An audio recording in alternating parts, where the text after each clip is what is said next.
আসসালামু আলাইকুম রহমতুল্লাহ। প্রিয় ভাই বোন, আশা করছি সবাই ভালো আছেন, সুস্থ আছেন। আমরা দেখতে দেখতে বিজ্ঞানের যে জীববিজ্ঞান অংশটা, এই জীববিজ্ঞান অংশের শেষ দিকে চলে এসেছি। অর্থাৎ আজকে আমরা এখনো এর পরের আরেকটা ক্লাস এবং এই ক্লাস, এই দুইটা মিলায় আমাদের আজকে জীববিজ্ঞান অংশটা শেষ হয়ে যাবে। তো সেক্ষেত্রে প্রিয় ভাই বোনেরা, এই যে রক্ত, প্রথমেই আমাদের বুঝতে হবে যে রক্তটা আসলে বিসিএস পরীক্ষার জন্য কতটা গুরুত্বপূর্ণ। তো আপনারা খেয়াল করে দেখবেন যে রক্ত থেকে আমাদের প্রশ্ন কিন্তু প্রায় টাইম হয়েছে, যেহেতু বিজ্ঞানের টপিক কিন্তু মেলা। বিজ্ঞানে যদি দেখেন টোটাল মিলায় টপিক আছে 34টা। এই 34টা টপিক থেকে আপনার মার্কস আসবে কত? 15 মার্কস আসবে। তাহলে সেক্ষেত্রে সব অধ্যায় থেকে কিন্তু সবসময় প্রশ্ন আসবে না। এবং এখানে এমন একটা বিষয়, এটা আপনি অ্যাকচুয়ালি বাদও দিতে পারবেন না, মানে এতটা গুরুত্বপূর্ণ প্রতিটা চ্যাপ্টারই। তো সেক্ষেত্রে আমরা সবগুলোতে চোখ বুলানোর চেষ্টা করেছি। আজকে আমরা এর পরবর্তী ধাপে চলে যাব। তো প্রথমেই লেখেন যে রক্ত, রক্তবাহিকা এবং হৃৎপিণ্ড আর হৃদরোগ, এটা হচ্ছে অধ্যায়ের নাম। তো প্রথমে আসেন যে ভাই, রক্তটা আসলে কি জিনিস। আমরা যদি বলি যে রক্ত হচ্ছে এক কথায় একটা তরল যোজক কলা, তার মানে এখান থেকে একটা কথা আমরা পালাম, রক্ত হচ্ছে একটা তরল যোজক কলা।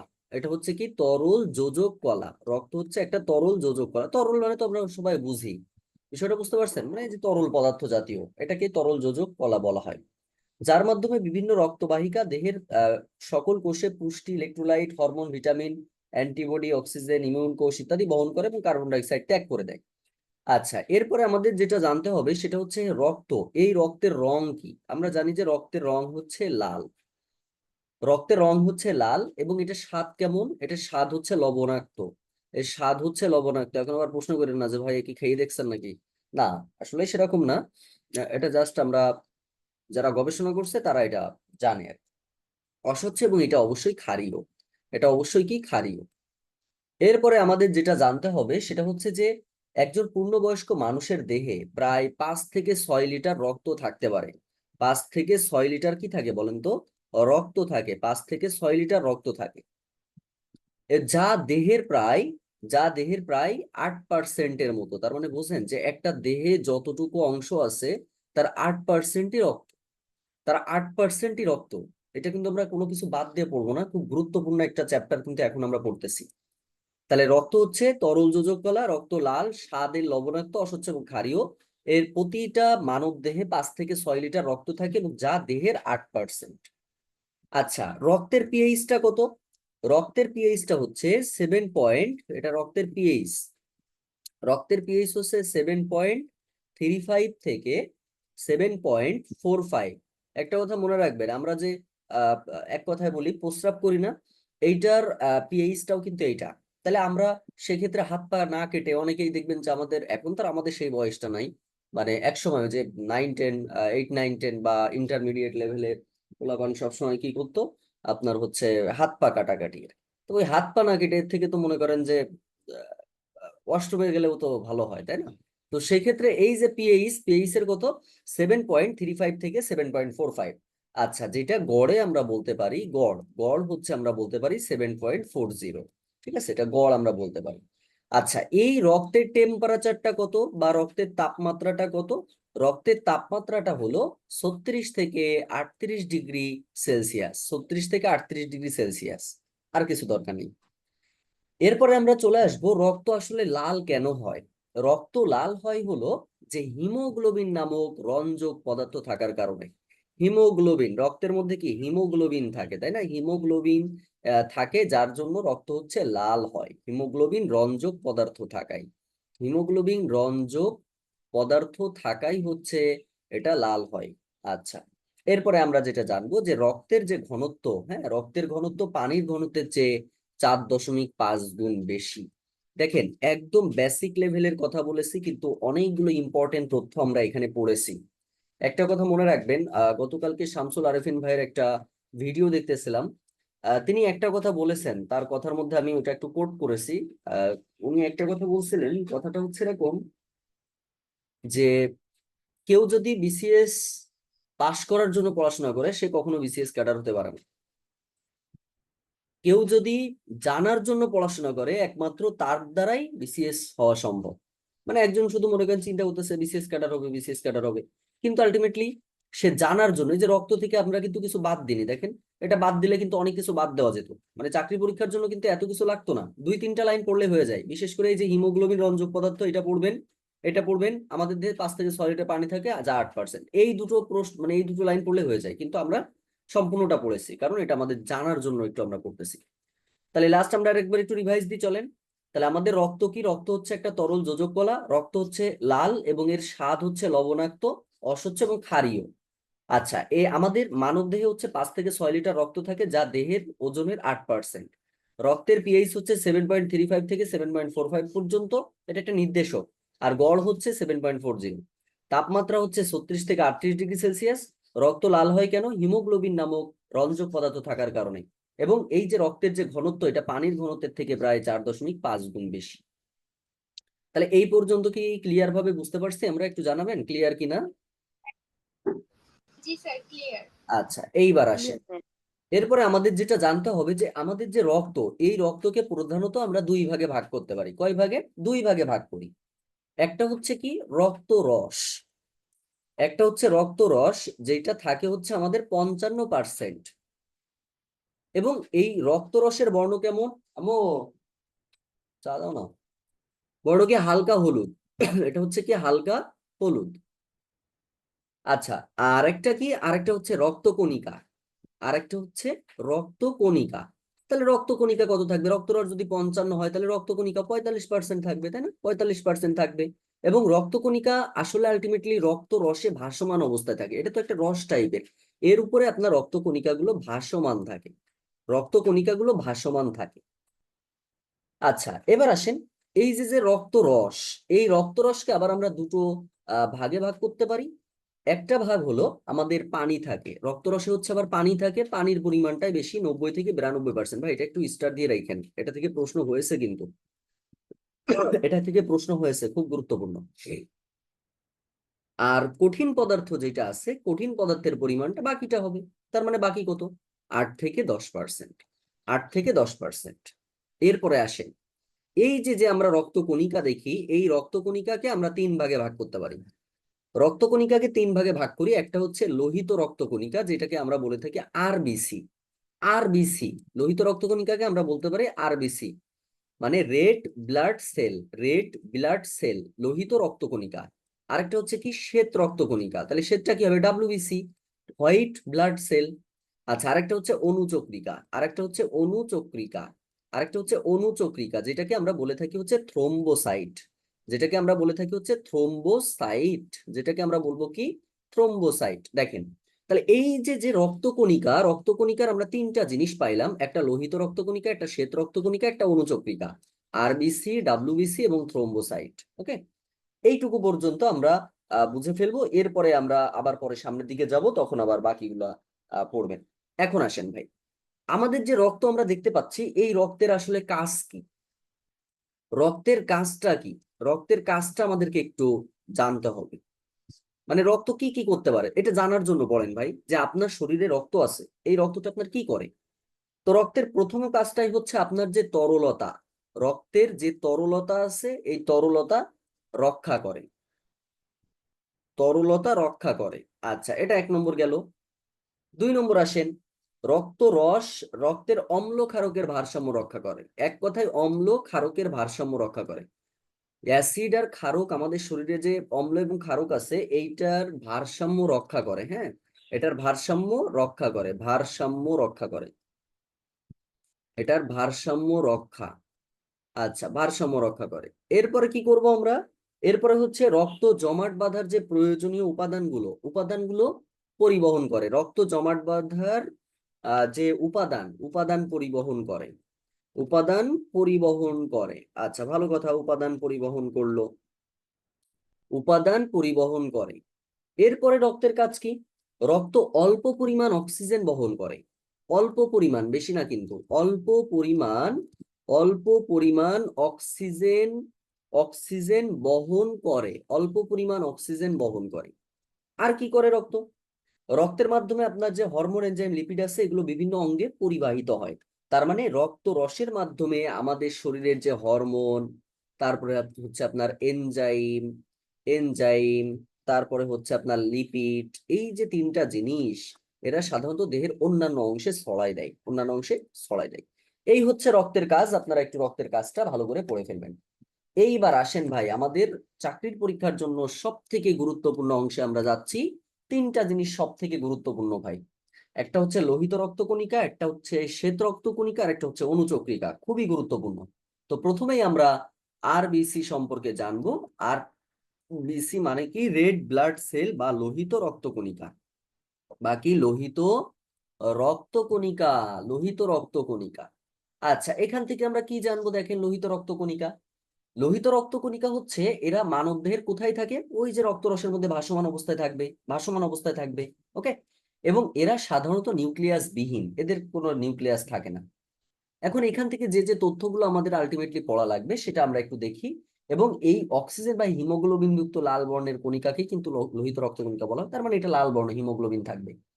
আচ্ছা, এখানে আরেকটা তথ্য একটু দিয়ে রাখি, যে আমাদের যে হিমোগ্লোবিন বলতেছি না, এটা কিন্তু এক ধরনের প্রোটিন, এটা একটু মনে রাখবেন। হ্যাঁ, এটা একটু মনে রাখবেন। এখন আসেন, এই যে লোহিত রক্তকণিকা, এটা উৎপত্তিটা কোথায়? লোহিত রক্তকণিকার উৎপত্তিটা কোথায়? লোহিত রক্তকণিকা মূলত উৎপন্ন হয় লাল অস্থিমজ্জার মধ্যে। আমাদের শরীরে অস্থিমজ্জা আছে, হ্যাঁ, লাল অস্থিমজ্জার মধ্যে, লাল অস্থিমজ্জার মধ্যে, লাল অস্থিমজ্জার মধ্যে যে স্টেম কোষ থাকে, স্টেম কোষ, স্টেম কোষ থাকে। জাস্ট মনে রাখার চেষ্টা করেন, এগুলো উদাহরণের সাহায্যে দেখতে গেলে আপনাকে একটু গুগল করা লাগবে, গুগলে আপনি একটু দেখে নিবেন যে অস্থিমজ্জা কেমন হয়, একটু দেখে নিলেন। আচ্ছা, এবার আসেন সব থেকে গুরুত্বপূর্ণ প্রশ্ন, এমনকি আমাদের প্রাইমারি শিক্ষক নিয়োগ পরীক্ষাতেও দুবার আসছে এই কোশ্চেনটা। এখন যেটা বলবো, যে লোহিত কণিকার আয়ুষ্কাল, মানে লোহিত কণিকার আয়ু কতদিন? লোহিত কণিকার আয়ুষ্কাল হচ্ছে দুই ভাবে পরীক্ষাতে প্রশ্ন আসতে পারে। একটা আপনাকে বলতে পারে হয় 4 মাস দিয়ে থাকতে পারে, অথবা আপনার কত হবে, 4 মাসে হচ্ছে 120 দিন হতে পারে, তাই না? 120 দিন হতে পারে। এই হচ্ছে আয়ুষ্কাল, এটা কি আয়ুষ্কাল। এরপরে আসেন 3 নম্বর, আমরা যেটা জানবো যে বয়স ভেদে আমাদের লোহিত কণিকা কেমন আকারে থাকে। বয়স ভেদে লোহিত কণিকার সংখ্যা কেমন? বয়স ভেদে, বয়স ভেদে মানে কি? একটা হচ্ছে আপনার ভ্রূণ দেহ, যখন আপনি, আপনার ভ্রূণটা তৈরি হয়েছিল, ভ্রূণ দেহে থাকে এই আপনার লোহিত রক্তকণিকার সংখ্যা কত? প্রায় 80 থেকে 90 লক্ষ, 80 থেকে 90 লাখ থাকে, 80 থেকে 90 লাখ। আচ্ছা, ভ্রূণ দেহের পরে আমাদের যেটা পড়তে হবে শিশু, এরপরে ভ্রূণের পরে শিশু তৈরি হয়, তাই না?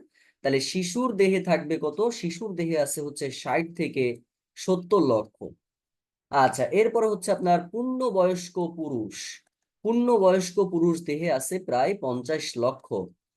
আর পূর্ণবয়স্ক নারী দেহে আছে হচ্ছে প্রায় 45 লাখ। এটা একটু পড়ে ফেলতে হবে, এটা বাদ দেওয়ার আসলে কখনোই নাই। এইবার যে লাইনটা দিব ভাই, কোনো লাইন মনে রাখেন আর না রাখেন, এইটা আমার মানে ভুলে যায়েন না 100%। হিউজ পরিমাণে চাকরি পরীক্ষাতে এই কোশ্চেনটা আছে, হিউজ পরিমাণে। যে লোহিত রক্তকণিকা কোথায় সঞ্চিত থাকে? লোহিত রক্তকণিকা সঞ্চিত থাকে, লোহিত রক্তকণিকা সঞ্চিত থাকে হলো প্লীহাতে। এটা সঞ্চিত থাকে হচ্ছে প্লীহাতে। এটা সঞ্চিত থাকে কোথায়? এটা সঞ্চিত থাকে হচ্ছে প্লীহাতে। আর আমরা কি জানবো? এই প্লীহা তো আমরা জানলাম, এবং তাৎক্ষণিক প্রয়োজনে প্লীহা থেকে রক্ত, লোহিত রক্তকণিকা সবসময় রক্তরসে কি হয়? সরবরাহ করে, রক্তরসে সরবরাহ করে। আচ্ছা, এই লোহিত রক্তকণিকায় আমাদের প্রোটিনের থাকে 2 ধরনের, দরকার নেই ভাই, এগুলো আমাদের না পড়লেও চলবে। এরপরে আমরা সরাসরি চলে আসব যে আমাদের এই লোহিত রক্তকণিকা সব থেকে বেশি কোথায় কাজ করে? অক্সিজেন পরিবহনে। অক্সিজেন পরিবহনে হচ্ছে লোহিত রক্তকণিকা আমাদের হচ্ছে সাহায্য করে থাকে বা গুরুত্বপূর্ণ ভূমিকা পালন করে থাকে। এক কথায়, এই লোহিত রক্তকণিকায় কিন্তু অধিক পরিমাণে অক্সিজেন বহন করে থাকে, অক্সিজেন বহন করে থাকে। আচ্ছা, এবার আসেন, এই লোহিত রক্তকণিকা গুলা সাধারণত কি হয় না, বিভাগ করা যায় না, বিভাজিত হয় না, কারণ এটা গুল্লা গুল্লা ছিল, এটা বিভাজিত হয় না। কথা বুঝতে পারছেন? এদেরকে বিভাজন করা যায় না। আচ্ছা, এই লোহিত রক্তকণিকা আমাদের রক্তে 2 ধরনের জিনিস উৎপন্ন করে। রক্তে কি কি উৎপন্ন করতে পারে? এরা রক্তে উৎপন্ন করে হচ্ছে বিলিভার্ডিন এবং বিলিরুবিন। এরা বিলিভার্ডিন এবং বিলিরুবিন উৎপন্ন করে, বিলিভার্ডিন ও বিলিরুবিন এরা উৎপন্ন করে, বিলিরুবিন এটা উৎপন্ন করে। আচ্ছা, তাহলে রক্তে হিমোগ্লোবিন, রক্তের লোহিত কণিকা এই দুটো জিনিস তৈরি করতে পারে। আচ্ছা, এবার আসেন, এই যে লোহিত রক্তকণিকার কথা যে আমরা বলতেছি 2 শ্রেণীর ক্ষেত্রে, একটা হচ্ছে স্তন্যপায়ী প্রাণী, মানে আমরা, স্তন্যপায়ী প্রাণী। স্তন্যপায়ী প্রাণীদের ক্ষেত্রে কিন্তু আরবিসি, আরবিসি আরবিসি হচ্ছে নিউক্লিয়াস বিহীন, এক কথায় নিউক্লিয়াস থাকে না, এটা নিউক্লিয়াস কি হয় না, থাকে না। আর উন্নত যে সমস্ত উভচর যে প্রাণী আছে, উভচর প্রাণীদের কিন্তু আরবিসি নিউক্লিয়াস যুক্ত, এটা পরীক্ষার জন্য ইম্পর্টেন্ট, নিউক্লিয়াস থাকে। প্রিয় ভাই বোন, তাহলে যতটুকু আমি আলোচনা করছি আমরা আরেকবার একটু রিভাইজ করব, সবাই একটু মনোযোগ দিয়ে খেয়াল করেন। আমরা এখন জানার চেষ্টা করব লোহিত রক্তকণিকা বা আরবিসি সম্পর্কে। দেখেন এদের উৎপত্তিটা কোথায়, লাল অস্থিমজ্জার মধ্যে স্টেম কোষ থেকে। এদের আয়ুষ্কাল কত, 4 মাস পর্যন্ত এরা বেঁচে থাকতে পারে, অর্থাৎ 120 দিন। বয়স ভেদে এদের সংখ্যা কেমন হয়, ভ্রূণ দেহে হচ্ছে 80 থেকে 90 লাখ, এটা তারতম্য হয়, কেউ যদি ব্যায়াম করে, কেউ যদি বসে থাকে, কেউ যদি এরকম আর কি। এটা তারতম্য হয় কখন, ব্যায়ামের কারণে তারতম্য হতে পারে, বা গর্ভাবস্থায় কণিকার সংখ্যা তারতম্য এটার হতে পারে। এরপর হচ্ছে শিশুর দেহে থাকে 60 থেকে 70 লক্ষ, পুরুষ দেহে থাকে 50 লক্ষ, এটা পূর্ণবয়স্ক পুরুষ। আর নারী দেহে থাকে 45 লাখ। এটা সঞ্চিত থাকে প্লীহাতে, খুব গুরুত্বপূর্ণ একটা প্রশ্ন। প্লীহাতে হচ্ছে লোহিত কণিকা সঞ্চিত থাকে, এরা রক্তে বিলিভার্ডিন এবং বিলিরুবিন তৈরি করে। স্তন্যপায়ী প্রাণীদের আরবিসি হচ্ছে, আরবিসিতে নিউক্লিয়াস থাকে না, উভচরে হচ্ছে নিউক্লিয়াস থাকে।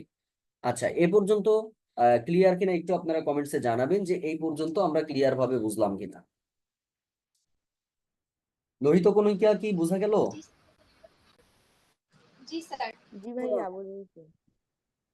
সবাই একটু খাতায় লিখে কষ্ট করে, এই চ্যাপ্টারটা কিন্তু বাদ দিচ্ছে না, কেন জানেন? কারণ এটা আমাদের অনেক গুরুত্বপূর্ণ ভাই। পরীক্ষাতে বলেন, খাদ্য, প্রাইমারি, নিবন্ধন, সব জায়গাতে মানে বিজ্ঞান থেকে প্রশ্ন আসলে এই চ্যাপ্টারের বাইরে যাওয়ার সুযোগ থাকে না। এই জন্য এটা আমরা একটু বিস্তারিত পড়তেছি। এবার আসেন হিমোগ্লোবিন। আচ্ছা, হিমোগ্লোবিনটা আমাদের কি জিনিস, এই হিমোগ্লোবিন সম্পর্কে এখন আমরা একটু বিস্তারিত জানবো। প্রথমে আসেন ভাই, এই হিমোগ্লোবিন কিন্তু একটা রঞ্জক পদার্থ, আগে বলেছি, লাল ধরনের একটা পদার্থ, যেটাতে আপনার 4% হিম, যার 4% হিম এবং 96% গ্লোবিন নামক প্রোটিন দ্বারা গঠিত। তার মানে হিমোগ্লোবিন কিন্তু এক কথায় একটা প্রোটিন, হ্যাঁ, কারণ কি, গ্লোবিনের পরিমাণ আছে 96% প্রোটিন দ্বারা গঠিত। একটা লোহিত রক্তকণিকার যে ওজন, সেই ওজনের 33% হচ্ছে আমাদের হিমোগ্লোবিন থাকে। কত পার্সেন্ট হিমোগ্লোবিন থাকে, হচ্ছে 33%। মানে একটা লোহিত কণিকার ওজন যদি আপনার ধরেন, আমি ধরে নিচ্ছি 500 গ্রাম, যদিও এত না, কম হবে আরো, 500 গ্রাম। এই 500 গ্রামের 33% বলে যা হবে সেই পরিমাণটা হচ্ছে আবার হিমোগ্লোবিন। আচ্ছা, এরপরে আমাদের যেটা জানতে হবে সেটা হচ্ছে যে রক্ত শূন্যতা। আমরা জানি যে আমাদের বাংলাদেশে, শুধু বাংলাদেশ বলে কথা না, এটা আমাদের আলটিমেটলি সারা পৃথিবীতেই আছে। তো বাংলাদেশের কথা যদি বলি, বাংলাদেশে কিন্তু 2/3 মানে 3/2 কিন্তু আপনার এই রক্ত শূন্যতায় সব সময় কি আপনার হচ্ছে থাকে, মানে সব সময় এটা হয়, অনেক মানুষের রক্ত দিতে হয়, রক্ত শূন্য। আচ্ছা, এরপরে আমরা চলে আসবো যে হিমোগ্লোবিন দুইটা কাজ করে থাকে। একটা হচ্ছে দেখেন ফুসফুস, হিমোগ্লোবিন হচ্ছে ফুসফুস থেকে অক্সিজেন নিয়ে যায় কলাতে, এবং সেটা কিন্তু বেশি পরিমাণে বহন করে এই হিমোগ্লোবিন। আরেকটা কি করে, ও কলা থেকে কার্বন ডাইঅক্সাইড, কলা থেকে যে কার্বন ডাইঅক্সাইড, এই কার্বন ডাইঅক্সাইড সে ফুসফুসে বহন করে, এটা কম পরিমাণে, এটা বেশি পরিমাণে না, ঠিক আছে। আচ্ছা, এই হিমোগ্লোবিন আলটিমেটলি আপনার বাফার হিসেবে কাজ করে। এখন প্রশ্ন হচ্ছে ভাই, বাফার আবার কি জিনিস? বাফারটা হচ্ছে ভারসাম্য রক্ষা করা ভাই, অম্লক্ষারের ভারসাম্য রক্ষা করা, সেটা হচ্ছে বাফার। এই হিমোগ্লোবিনের উপস্থিতিতে রক্ত লাল হয়, আগেই আমরা বলেছি। এবং হিমোগ্লোবিন, আচ্ছা বলেন তো, এখন একটা কথা বলি, হিমোগ্লোবিন যদি বেশি থাকে তাইলে কি আপনার হচ্ছে রক্তের রিপোর্ট কি ভালো আসবে নাকি খারাপ আসবে? হিমোগ্লোবিন বেশি থাকলে খারাপ আসবে। খারাপ আসবে ভাইয়া। হিমোগ্লোবিন যদি বেশি থাকে তা এটা কি ভালো হবে নাকি এটা খারাপ? ভালো। অবশ্যই ভালো রে ভাই, হিমোগ্লোবিন এটা একটা রঞ্জক পদার্থ, আপনার রক্তটা লাল করে এটা। এখন ধরেন হিমোগ্লোবিন যদি কমে যায়, ওই রক্তটা খেয়াল করবেন যা লাল হবে না, রক্ত তো মূলত লাল রঙের হয়। এখন হিমোগ্লোবিন যদি কমে যায় তাহলে রক্তটা লাল হয়ে যাবে না, সেটা দেখবেন যে হালকা সাদাটে টাইপের হয়ে যাবে। তাহলে এই সাদা রক্ত হয়ে যাওয়া তো তখন তো খারাপ হয়ে যাবে ভাই, তখন তো ভালো হবে না। তাহলে অবশ্যই হিমোগ্লোবিন বেশি থাকা ভালো, এটা রক্তের ভালো। রিপোর্টের জন্য ভালো হবে। আপনার যে রক্তটা ভালো নাকি রক্তটা খারাপ, এটা যখন আপনি করেন তখন কি রক্তের আপনি পরীক্ষা করেন না? তাই এই রক্তের যে যখন আপনি পরীক্ষাটা করেন, তখন আপনার হিমোগ্লোবিন যদি বেশি থাকে তাহলে সেটা ভালো হয়। এটা আশা করছি আমরা বিষয়টা বুঝতে পারলাম। এরপরে আমরা যেটা জানবো ভাই, বিলিরুবিন। এই বিলিরুবিন কোথায় তৈরি হয় বলেন তো, বিলিরুবিন কোথায় তৈরি হয়? প্লিহাই। আমি বিলিরুবিনের কথা বললাম যে বিলিরুবিন, আচ্ছা হ্যাঁ, উৎপন্ন হয় কোথায় আমি বলতেছি। বিলিরুবিন উৎপন্ন করে কে? লোহিত রক্তকণিকা। লোহিত রক্তকণিকা উৎপন্ন করে, এটা কোথায় উৎপন্ন করে? এই একটু লোহিত আগে রক্তকণিকা তো প্লীহাতে রক্তে, থাকে, এটা রক্তের মধ্যে, তো রক্তের মধ্যেই করবে। রক্তে হুম। লোহিত কণিকা হচ্ছে বিলিরুবিন তৈরি করে। এখন প্রশ্নটা হচ্ছে ভাইয়া, এই বিলিরুবিনটা তৈরি হয় কোথায়? খুব গুরুত্বপূর্ণ কথা কিন্তু। যদি বিলিরুবিন তৈরির কথা বলে, যদি বিলিরুবিন তৈরির কথা বলা হয়, তাহলে অবশ্যই অ্যান্সারটা হবে যকৃতে। অ্যান্সারটা হবে কি? যকৃৎ। এটা মনে রাখবেন, ঠিক আছে? বিলিরুবিন তৈরি হয় কোথায়? যকৃতে। এরপরে তাহলে লোহিত কণিকা আমরা আশা করছি বুঝতে পারছি। এবার আমরা চলে যাব ডাব্লিউবিসি তে।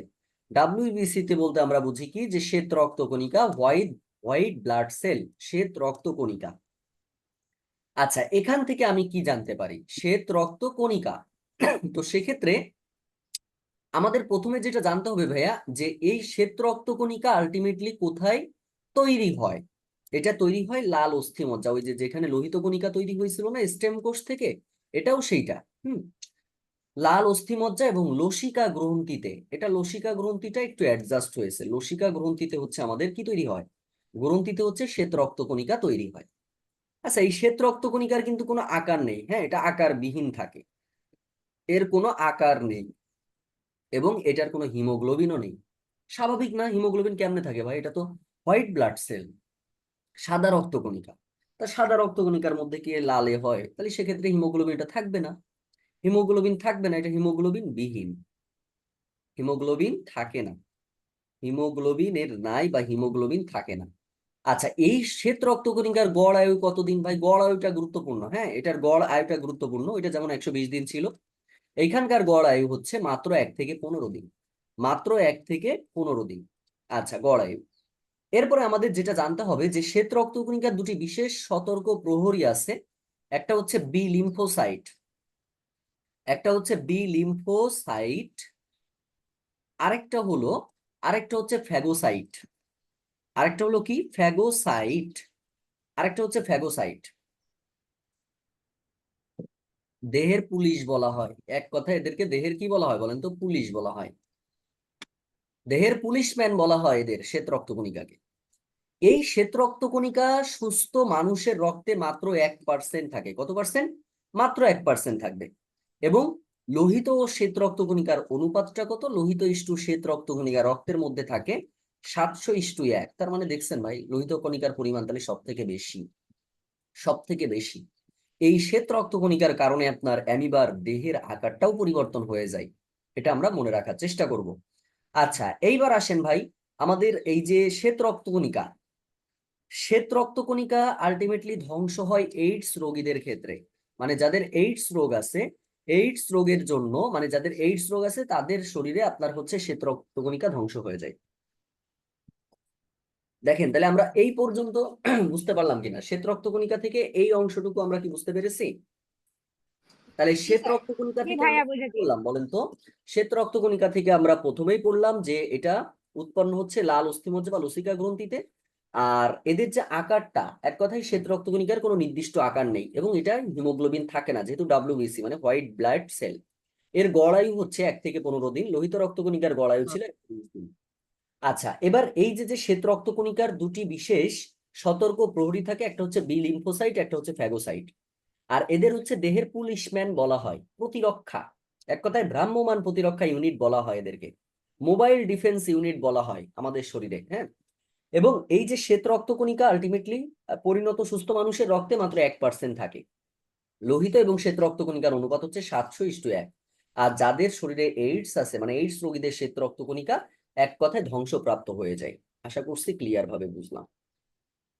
তাহলে সেক্ষেত্রে এটা আমরা বুঝলাম। এরপরে আমরা চলে যাব এই যে শ্বেত রক্তকণিকা বা ডব্লিউবিসি কে আমরা কয় ভাগে ভাগ করি। এই ডব্লিউবিসি কে প্রধানত আমরা 2 ভাগে ভাগ করতে পারি।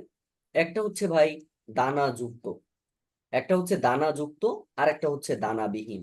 যদি আমরা ইংরেজিতে এটাকে একটু করার চেষ্টা করি, তাহলে দানাযুক্ত যেটা, এটাকে আমরা বলতে পারবো হচ্ছে গ্রানুলোসাইট, গ্রানুলোসাইট, আর এটা হচ্ছে অ্যাগ্রানুলোসাইট। এখন আসেন ভাই, আমার এটাও দরকার না, আমার যেটা মেইন দরকার সেটাতে আমি চলে যাচ্ছি। গ্রানুলোসাইট বা আপনার দানাযুক্ত যেটা, এটাকে আমরা 3 ভাগে ভাগ করতে পারি। তার আগে একটু বলি, এই 72% শ্বেত রক্তকণিকার 72% কিন্তু গ্রানুলোসাইট মানে দানাযুক্ত। এখন এর মধ্যে 72%-এর মধ্যে আবার 3টা অংশ আছে। কি কি অংশ? একটা হচ্ছে ভাই নিউট্রোফিল, খুব গুরুত্বপূর্ণ এই জায়গাটা, নিউট্রোফিল। আরেকটা হচ্ছে ইউসিনোফিল, আরেকটা হচ্ছে কি ইউসিনোফিল, ইউসিনোফিল। আরেকটা হচ্ছে কি, আরেকটা হচ্ছে বেসোফিল, আরেকটা হচ্ছে কি বেসোফিল। এখন এই তিনটার কাজ কিন্তু 3 রকম হয়। নিউট্রোফিল কি কাজ করে? নিউট্রোফিল হচ্ছে ফ্যাগোসাইটোসিস প্রক্রিয়ায় জীবাণু ধ্বংস করে। ফ্যাগোসাইটোসিস একটা প্রক্রিয়ার নাম যেটার মাধ্যমে জীবাণু ধ্বংস করবে। ইউসিনোফিল রক্তে প্রবেশকৃত মানে রক্তের মধ্যে যে কৃমির লার্ভা প্রবেশ করে সেটাকে ধ্বংস করে। কৃমির লার্ভা মানে অনেক ছোট ভাই, মানে কৃমি হয় না ওইটা। আর বেসোফিলটা কি করে? হিস্টামিন নামক রাসায়নিক পদার্থ নিঃসৃত করে দেহে অ্যালার্জি প্রতিরোধ করে। বেসোফিল হেপারিন নিঃসৃত করে রক্তকে রক্তবাহিকার ভিতরে জমাট বাঁধতে দেয়, তা বাধা দেয়, জমাট বাঁধতে বাধা দেয়। এক কথায় অ্যালার্জি প্রতিরোধে এটা খুব বেশি কাজে দেয়, অ্যালার্জি প্রতিরোধ। তাহলে দেখেন তো প্রিয় ভাই বোন, আমরা বুঝলাম কিনা এই যে 3টা জিনিসের কাজ আমরা 3 রকম ভাবে পড়ে ফেলবো। তার মানে এটা কিন্তু নিউক্লিয়াসের উপর ভিত্তি করে আমরা 3 ভাগে ভাগ করতে পারি, নিউট্রোফিল, ইউসিনোফিল আর বেসোফিল। আর দানাবিহীনের মধ্যে আবার আমাদের 2 রকম হয়। এটা হচ্ছে একটা আপনার মোনোসাইট, একটা হচ্ছে মোনোসাইট, আর একটা হচ্ছে আমাদের লিম্ফোসাইট। একটা মোনোসাইট আর একটা হচ্ছে লিম্ফোসাইট। দেখেন ভাই, শ্বেত রক্তকণিকা নিয়ে আমাদের যতটুকু কথা ছিল মোটামুটি আমরা বলেছি। তবে লিম্ফোসাইটের মধ্যে আমাদের একটু পড়তে হবে। লিম্ফোসাইট সাধারণত আপনার 2 প্রকার হয়। একটা হচ্ছে বি লিম্ফোসাইট আর একটা হচ্ছে টি লিম্ফোসাইট। একটা হচ্ছে বি, একটা হচ্ছে টি। তো বি এর কাজ কি আর টি এর কাজ কি, এটা খুব গুরুত্বপূর্ণ। বি হচ্ছে সম্ভবত মানে সাধারণত আপনাদের যে অণুজীব ভবিষ্যতে যেন দেহে প্রবেশ করে, কোনো অণুজীব, অণুজীব বলতে ভাইরাস ব্যাকটেরিয়া এগুলো যদি আপনার শরীরে প্রবেশ করে তাহলে সেটা শনাক্ত করে। ভাই মানে আপনাদের এই যে আমাদের যে 2019 থেকে 2020 সালে কি করোনা ভাইরাস হয়েছিল না? এই করোনা ভাইরাসটা শনাক্ত মূলত করবে হচ্ছে বি লিম্ফোসাইট, এটা শনাক্ত করবে এবং ধ্বংস করে। এবং সব থেকে বড় বিষয় হচ্ছে এরা দেহের অ্যান্টিবডি তৈরি করে, এরা দেহের অ্যান্টিবডি তৈরি করে থাকে, অ্যান্টিবডি তৈরি করে থাকে। মানে খুব গুরুত্বপূর্ণ 2টি কাজ কিন্তু বি লিম্ফোসাইট করে থাকে। আর টি লিম্ফোসাইট কি? এটা ভাইরাসকে আক্রমণ এবং ক্যান্সার কোষ ধ্বংস করে দেয়। এরা ক্যান্সার কোষটা ধ্বংস করে দেয়, মানে আমাদের শরীরে যদি ক্যান্সার হওয়ার কোনো সম্ভাবনা থাকে তাহলে টি লিম্ফোসাইট সেটাকে ধ্বংস করার চেষ্টা করে বা ধ্বংস করে দেয়। তাহলে এই পর্যন্ত আমরা কি সবাই বুঝতে পেরেছি? ভাই বোনেরা বুঝতে পারলে একটু জানাবেন যে ভাই এই পর্যন্ত আমরা জি ক্লিয়ার ভাবে ভাইয়া। জি ভাইয়া বুঝেছি। এটা একটু বিস্তারিত পড়াই ফেলতেছি তাই না? বিস্তারিত হলেও পড়তে হবে ভাই, কারণ এটা ইম্পর্টেন্ট। হ্যাঁ, যেখানে যা দরকার সেটা অবশ্যই আমি সম্পূর্ণটুকু করানোর চেষ্টা করব। অনুচক্রিকা, অনুচক্রিকা এইটার কিছু অপর নাম আছে ভাই, যেটাকে আমরা বলতে পারি হচ্ছে থ্রোম্বোসাইট, যেটাকে আমরা অনুচক্রিকাকে ইংরেজিতে বলতে পারি থ্রোম্বোসাইট। এটাকে আবার আমরা প্লাটিলেটও বলে থাকি। আমরা অনেক সময় দেখবেন যে বলি প্লাটিলেট, রক্তের প্লাটিলেট কমে গেছে, প্লাটিলেট নাই, এর প্লাটিলেট লাগবে, অমুক তমুক, এগুলো আমরা বলে থাকি। সেটা হচ্ছে অনুচক্রিকা। এখন এই অনুচক্রিকা সাধারণত ক্ষুদ্রতম হয়ে থাকে, এরা ক্ষুদ্রতম আকৃতির হয়, এরা ক্ষুদ্রতম আকৃতির রক্তকণিকা হয়, ক্ষুদ্রতম আকৃতির রক্তকণিকা এরা হয়ে থাকে, রক্তকণিকা, ক্ষুদ্রতম আকৃতির রক্তকণিকা। এরপরে দেখেন এইগুলোর সাধারণত কি হতে পারে ভাই? এগুলো গোলাকার হতে পারে, ডিম্বাকার হতে পারে। এইখানেই লিখে দিই, এটা গোলাকার হতে পারে, এটা আপনার ডিম্বাকার হতে পারে, এটা গোলাকার হতে পারে, এটা ডিম্বাকার হতে পারে। এবং এরা কিন্তু রড আকৃতিরও হয়, এরা রড আকৃতির হয়ে থাকে, মানে একদম সরাসরি সোজা বরাবর হতে পারে। এরা কোথায় অবস্থিত হয় মানে উৎপন্ন হয় ওই যে সেই লাল অস্থিমজ্জা। আচ্ছা, গড় আয়ুটা গুরুত্বপূর্ণ ভাই, গড় আয়ুটা প্রত্যেকেরটারই গুরুত্বপূর্ণ। তাহলে এইটার গড় আয়ু কতদিন? এটার গড় আয়ু হচ্ছে 5 থেকে 10 দিন। আচ্ছা, তাহলে লোহিত রক্তকণিকার গড় আয়ু কতদিন ছিল? 120 দিন। 120 দিন। তারপরে হচ্ছে আপনার লোহিত রক্তকণিকার পরে আমরা শ্বেত রক্তকণিকা পড়েছিলাম, ওইটার কত ছিল? 1 থেকে 15 1 দিন। থেকে 15 1 দিন। থেকে 15 দিন। 15 দিন। অনুচক্রিকার কত? 5 থেকে 10 দিন। ভাই 5 থেকে 10 দিন। সব ভুলে গেলেও এগুলো ভুলে যাবেন, খুবই গুরুত্বপূর্ণ কিন্তু, ভুলে গেলেই বিপদ। আচ্ছা, মানুষের শরীরে ধরেন ব্লেড দিয়ে বা কোনো কিছু যদি কেটে যায় তাহলে সেক্ষেত্রে কি রক্তক্ষরণ হয় না? স্বাভাবিক রক্তক্ষরণ, মানুষের শরীরের স্বাভাবিক যে রক্তক্ষরণ, মানুষের শরীরের যে স্বাভাবিক রক্তক্ষরণ, এই রক্তক্ষরণটা সাধারণত আমাদের হয় হচ্ছে 1 থেকে 4 মিনিট পর্যন্ত হতে পারে, 1 থেকে 4 মিনিট হতে পারে। ঠিক আছে? এইটা আমরা মনে রাখবো। এই তিনটা তথ্য আপনারা একটু ভালো করে পড়বেন। আর এই অনুচক্রিকা কি করে ভাই? রক্ত জমাট বাঁধতে সাহায্য করে। রক্ত জমাট বাঁধতে সাহায্য করে থাকে, রক্ত জমাট বাঁধতে সাহায্য করে, রক্ত জমাট বাঁধতে কি করে? সাহায্য করে। এটা আমরা একটু মনে রাখার চেষ্টা করব। ওকে, রক্ত জমাট বাঁধতে সাহায্য করে। অনুচক্রিকাতে টোটাল 13 ধরনের ফ্যাক্টর থাকে। কয় ধরনের ফ্যাক্টর থাকে? 13 ধরনের ফ্যাক্টর থাকে। এবং অনেক গুরুত্বপূর্ণ আপনার যে কয়টা আছে সেটা আমাদের একটু জানতে হবে। 4টা ফ্যাক্টর আছে সব থেকে গুরুত্বপূর্ণ। 4টি ফ্যাক্টর, 13টার মধ্যে 4টা ফ্যাক্টর আছে খুব গুরুত্বপূর্ণ। এটা মনে রাখতে পারেন। ফুল পড়ে টুপ করে, ফুল পড়ে টুপ করে, কথা বুঝতে পারছেন? ফুল পড়ে টুপ করে, তো মানে কি? ফুল মানে হচ্ছে আমরা বলে থাকি ফিব্রিনোজেন। এটাকে বলা হয় ফিব্রিনোজেন বা ফাইব্রিনোজেন, একই কথা। ফাইব্রিনোজেন 4টা ফ্যাক্টর আছে খুব গুরুত্বপূর্ণ রক্ত জমাট বাঁধার ক্ষেত্রে, যে 4টা ফ্যাক্টর সব থেকে গুরুত্ব দিয়ে থাকে। আর এটা হচ্ছে প্রোথ্রম্বিন, এটা হচ্ছে প্রোথ্রম্বিন। আচ্ছা, 3 নম্বরটা কি? 3 নম্বরটা হচ্ছে ক্যালসিয়াম আয়ন, মানে Ca2+। আরেকটা হচ্ছে ভাই আরেকটা হচ্ছে কি? আরেকটা হচ্ছে থ্রোম্বোপ্লাস্টিন। আরেকটা হচ্ছে থ্রোম্বোপ্লাস্টিন, থ্রোম্বোপ্লাস্টিন। দেখেন বুঝতে পারছি কিনা আমরা? আর রক্ত জমাট বাঁধার জন্য কোনো হরমোন দরকার হয় না ভাই। এই পর্যন্তই আমরা জানবো অনুচক্রিকা থেকে। এতটুকু জিনিস পড়লেই আমাদের হয়ে যাচ্ছে। রক্তের এই বিষয় পর্যন্ত কি আমরা বুঝতে পেরেছি? একটু জানাবেন যে ক্লিয়ার কিনা। জি ভাইয়া, জি ক্লিয়ার। স্যার। আচ্ছা, আন্তর্জাতিক বিষয়াবলীর আমি একটা প্লেলিস্ট ইউটিউবে ক্রিয়েট করেছি। আপনারা কি ইউটিউবের এই ভিডিওগুলো দেখতেছেন? মানে কেউ দেখেছেন? জি কোনো স্যার। সহৃদয়বান ব্যক্তি কি এটা দেখেছেন? কেউ জি দেখেননি? স্যার, দেখতেছি তো। শোনেন, দেখছি স্যার। আমরা তো আন্তর্জাতিক বিষয়গুলি আমি পড়বো। কমেন্টও করছি। আমি বলি সেটা হচ্ছে পঞ্চম চ্যাপ্টার, মানে ষষ্ঠ মাস থেকে আমরা আন্তর্জাতিক পড়বো, ধরেন ষষ্ঠ মাস। তো আপনাদের এই পড়ার পাশাপাশি আপনারা যদি এই ক্লাসগুলো পরপর, বেশি বড় বড় ক্লাস না তো ভাই, 4 minute, 5 minute, 8 minute, 10 minute, 12 minute এরকম, এই ছোট ছোট ক্লাসগুলো দেখে আপনারা সরাসরি নোট করা শুরু করে দেন। এটা আপনাদের কাছে আমার মানে বিনীত অনুরোধ থাকবে। কারণ আন্তর্জাতিক কিন্তু বিসিএস এ 20 মার্কস আসবে।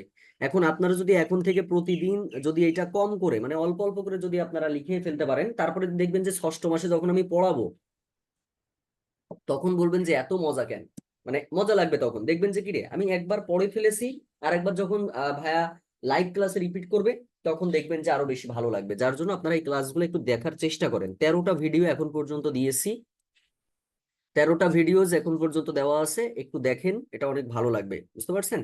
প্রতিদিন দেখবেন, নোট করে ফেলবেন, হয়ে গেল। আচ্ছা, তাহলে আমরা এই পর্যন্ত কিন্তু বুঝে ফেললাম। ঠিক আছে, এই পর্যন্ত আমরা বুঝে ফেললাম।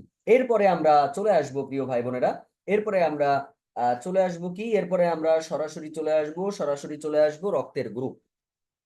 আচ্ছা, আমাদের শরীরে রক্তের গ্রুপ কয়টা আছে? রক্তের 4টা। 4টি, 4টা রক্তের গ্রুপ 4টি। আছে। কি কি গ্রুপ আছে? 4টি। একটা হচ্ছে আপনার এ আছে, একটা হচ্ছে বি আছে, একটা হচ্ছে এ বি আছে, আর একটা আছে এ আর ও আছে। এগুলো কিন্তু প্লাস মাইনাস হতে ও পারে। A positive A negative, B positive B negative, A B positive A B negative, O positive O negative. ভাই আমাকে যদি বলা হয় ভাই এখান থেকে কি সব পড়া লাগে, বিশ্বাস করেন এখান থেকে মাত্র 3টা কোশ্চেন পড়লে লাগে না। কিন্তু তারপর আমরা একটু বিস্তারিত পড়ার চেষ্টা করব। তো প্রথমে আমাদের রক্তের গ্রুপের আগে আমরা দুটো শব্দ সম্পর্কে জানবো। একটা হচ্ছে ভাই অ্যান্টিজেনটা কি, এটা আমরা অনেক সময় গুলাই ফেলি। একটা হচ্ছে অ্যান্টিজেনটা কি, আর একটা হচ্ছে ভাই অ্যান্টিবডিটা কি। অ্যান্টিজেন এবং অ্যান্টিবডিটা কি, এটা একটু ব্যাখ্যা করেন। অ্যান্টিজেন হচ্ছে বাইরে থেকে যদি কোনো প্রোটিন আসে আমাদের দেহে প্রবেশ করে, সেটা আমাদের শরীর নিরাপত্তা ব্যবস্থা করে শরীরের জন্য ক্ষতিকর মনে করে প্রতিরোধ করবে, সেটা অ্যান্টিজেন। কি বললাম? অ্যান্টিজেনটা হচ্ছে ধরেন বাইরে থেকে একটা ভাইরাস আমাদের শরীরে প্রবেশ করছে, তো প্রবেশ করেই ফেলেছে, প্রবেশ করার পরে শরীরের নিরাপত্তা ব্যবস্থা এটা নিশ্চিত করবে, এবং ও চিন্তা করতেছে, অ্যান্টিজেন চিন্তা করবে যে এটা তো আমাদের শরীরের জন্য ক্ষতিকর, একে ঢুকতে দেওয়া যাবে না, এর জন্য ওকে প্রতিরোধ করার চেষ্টা করবে, সেটা হচ্ছে অ্যান্টিজেন। আর অ্যান্টিবডিটা কি? অ্যান্টিজেনকে প্রতিরোধ করার জন্য আমাদের যে রক্ত থাকে, এই রক্ত যে যে সমস্ত পদার্থ তৈরি করে সেটা হচ্ছে অ্যান্টিবডি। বিষয়টা বুঝছেন কিনা? ধরেন আমাদের শরীরে একটা ধরেন কিছু একটা ঢুকতেছে, একটা প্রাণী ধরেন ঢুকতেছে, বিষয়টা বোঝেন। প্রাণী বলতে ধরেন আমরা কৃমির কথা বলি, ধরেন কৃমি ঢুকার চেষ্টা করতেছে। তো আমাদের শরীর মনে করতেছে কৃমি ক্ষতিকর, অ্যান্টিজেন এ কি করবে? প্রতিরোধ করবে। যা না, আমি তোমাকে ঢুকতে দিব না। তাহলে কি সে প্রতিরোধ করলো? এই প্রতিরোধ করা সেটা হচ্ছে অ্যান্টিজেন। আর ধরেন এটা মোটামুটি ভাবে ঢুকে গেছে, ঢুকে যাওয়ার পরে এই অ্যান্টিজেন কি করবে, ঢোকার পরে মানে অ্যান্টিজেনকে প্রতিরোধ করার জন্য আমাদের রক্ত যে পদার্থ তৈরি করবে, এবার কি আমাদের রক্ত হচ্ছে একটা পদার্থ তৈরি করবে এটাকে ধ্বংস করার জন্য, সেটা হচ্ছে আমাদের অ্যান্টিবডি। আশা করছি বিষয়টা বুঝতে পারছি। এই রক্তের গ্রুপ আবিষ্কার করছিলেন হচ্ছে ল্যান্ড স্টেইনার। এটা আবিষ্কার করছিলেন কে? Landsteiner. হ্যাঁ, ল্যান্ড স্টেইনার হচ্ছে এটা আবিষ্কার করছে। আচ্ছা, উনি 4টা ভাগে ভাগ করেছিলেন, এবি এবি আর হচ্ছে আপনার ও। তো সেক্ষেত্রে এই এতে এতে দেখেন অ্যান্টিজেন আর অ্যান্টিবডি দুইটা জিনিস থাকতে পারে, অ্যান্টিজেন অ্যান্টিজেন আর একটা হচ্ছে অ্যান্টিবডি। হ্যাঁ, অ্যান্টিবডি। তো এইখানে অ্যান্টিজেন হিসেবে থাকে হচ্ছে এ, আর অ্যান্টিবডি হিসেবে আপনার হচ্ছে কি থাকে, অ্যান্টিবডি হিসেবে এখানে বি থাকে, মনে রাখবেন। আচ্ছা, এখানে অ্যান্টিজেন হিসেবে কি থাকবে, বি থাকবে। আর এটা হচ্ছে আপনার সিরামে অ্যান্টিবডি এ থাকবে, উল্টাটা থাকবে। আর এ বি তে হচ্ছে আপনার এখানে এ বি দুইটাই অ্যান্টিজেন থাকবে ভাই, যেই নাম সেটা হচ্ছে অ্যান্টিজেন, সহজ কথা। আর এখানে কোনো অ্যান্টিবডি নাই। আর ও গ্রুপের ক্ষেত্রে যেটা হবে, ও গ্রুপের হচ্ছে আপনার অ্যান্টিজেন নাই, ও এর ক্ষেত্রে হচ্ছে কোনো অ্যান্টিজেন নাই কিন্তু অ্যান্টিবডি আছে।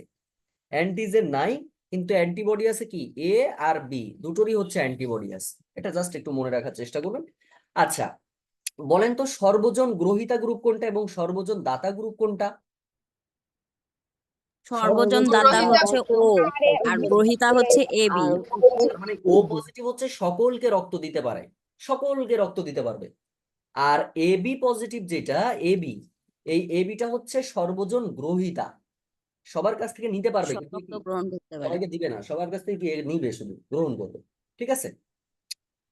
আর আমাদের যে মানুষের যে হার, সব থেকে বেশি রক্ত কার কার আছে এটা আমরা একটু জানার চেষ্টা করতে পারি।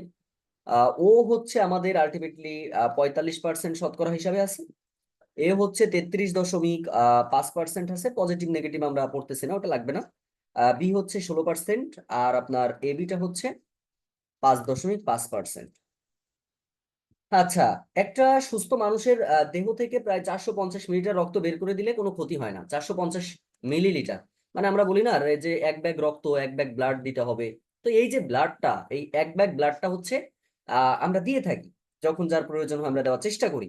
তা সেটা হচ্ছে আমাদের সাধারণত কোনো ক্ষতি হয় না 450 মিলিলিটার যদি আপনি দিয়ে দেন। এবং কোনো সুস্থ ব্যক্তি 4 মাস অন্তর কিন্তু রক্ত দান করতে পারবে। 4 মাস অন্তর, অনেকেই দেখবেন যে 3 মাস পর পর দেওয়ার চেষ্টা করে, এই কাজটা করা যাবে না, 4 মাস। ঠিক আছে। এবং মানুষের রক্তদান কেউ যদি করতে চায়, সে 18 থেকে 57 বছর পর্যন্ত সে দিতে পারবে। এবং অবশ্যই তার ওজন থাকতে হবে, একটা সুন্দর ওজন না থাকলে কিন্তু আসলে হয় না। বিশেষ করে 50-এর নিচে আসলে কিন্তু রক্তটা দেওয়া খুব কষ্টকর। আমি আমার ব্লাড ব্যাংকে সাধারণ সম্পাদক ছিলাম, বুঝছেন।